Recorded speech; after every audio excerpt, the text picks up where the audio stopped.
One word divides Harry and Meghan. Irreconcilable conflict is causing Sussexes to fall apart. As they settle into their U.S. lives, there is one fundamental difference between the couple that seems unsolvable.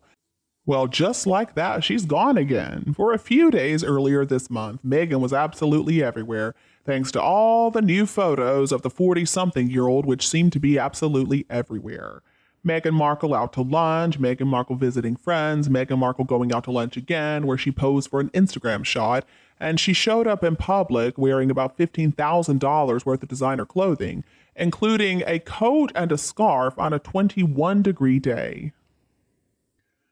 And boy, was there speculation. For example, what about that calming sticker that you could see on her wrist? Was that sponsored? Well, the company behind it, Newcalm, had to come out and deny that Meghan had been paid to wear it. This month, supposedly, she also went to see the Barbie movie. She had a fun night out at the San Isidro Ranch, and supposedly she attended a Taylor Swift show in LA, proving that even Meghan Markle cares about the zeitgeist. Meghan everywhere with plenty of products to shill. And then, just like that, she disappeared. She was gone. Gone from view, gone from the paparazzi lenses, and gone again from Instagram. All right, folks, we got a mystery on our hands. Just what may explain Meghan's energetic breaking of cover and then her equally shocking and sudden disappearance? Well, interestingly enough, this sudden glam resurgence, the flow of new Meghan photos, and then her disappearance maps closely onto Harry's recent quick tour to Asia, and then his return to sunny California. Well, the most obvious conclusion would be that while Harry was away, Meghan wanted to play at embracing megastardom, at embracing the attention, as well as at embracing the world's compulsive fascination with her. Well, that's all fine and good, except for one problem. There is a problem with her seemingly arms-wide-open approach. While Meghan, according to a new Page 6 story, loves being famous, Harry doesn't feel the same.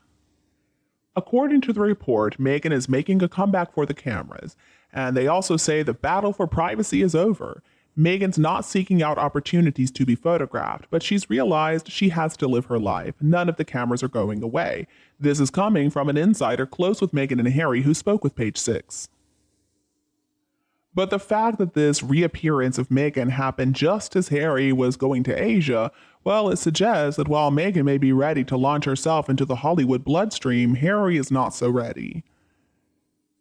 A source with knowledge of Meghan and Harry from their Spotify stint has said, Harry has made it clear that he never wanted to be in the media. He would be very happy to go away. I think he'd like to go and live in Botswana as long as he had money. Meghan actually likes being famous. Well, I guess it's time to go back to the drawing board. It is quite a mystery that we've got to reconcile. Harry seems to have no time for fame, and then Meghan is reportedly more than happy to welcome fame with open arms.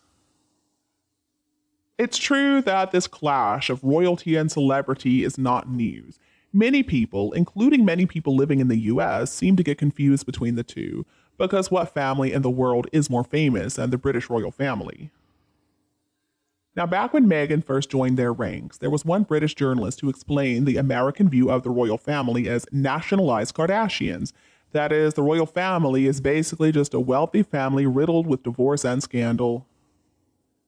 The only thing separating Her Late Majesty and Kris Jenner, according to this way of thinking, would be a few layers of bronzer, some filler, maybe a few Hermes Birkin bags, and that Jenner has never been forced to make small talk with the Prime Minister.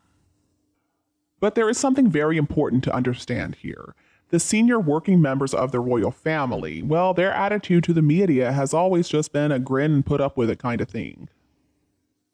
The Windsor's opinion has always been that they've got to put up with the glare of the media and they have to put up with public scrutiny, and that is because of their duty. That the celebrity that comes along with their titles and roles is really nothing to be proud of. It's all a bit tacky, and that brings us back to the predicament of Meghan and Harry. According to Page 6, Meghan has decided to live her life because none of the cameras are going away, but what about Harry? I mean, it seems like his hatred towards the media exists at an almost cellular level. Because let's remember, back in 2019, during an interview, Harry revealed that every time I see a camera, every time I hear a click, every time I see a flash, it takes me straight back. And of course, he was referring to the tragic way that his mother passed away when he was only a 12-year-old boy.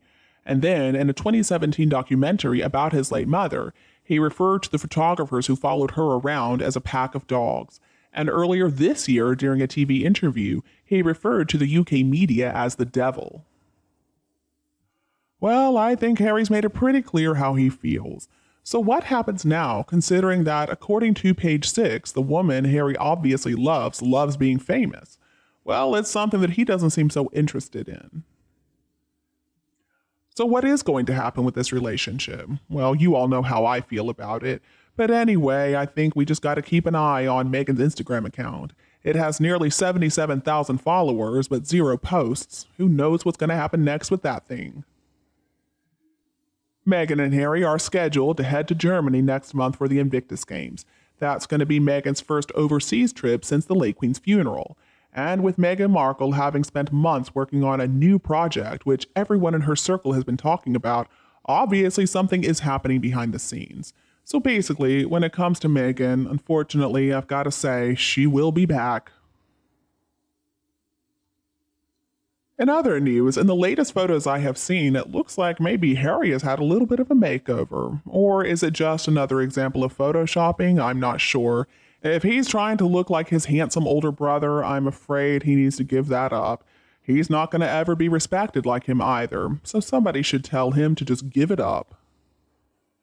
I've got an idea for him. Maybe he should just shave all that weird stuff on his face. Maybe he should give himself a buzz cut. He would look much better.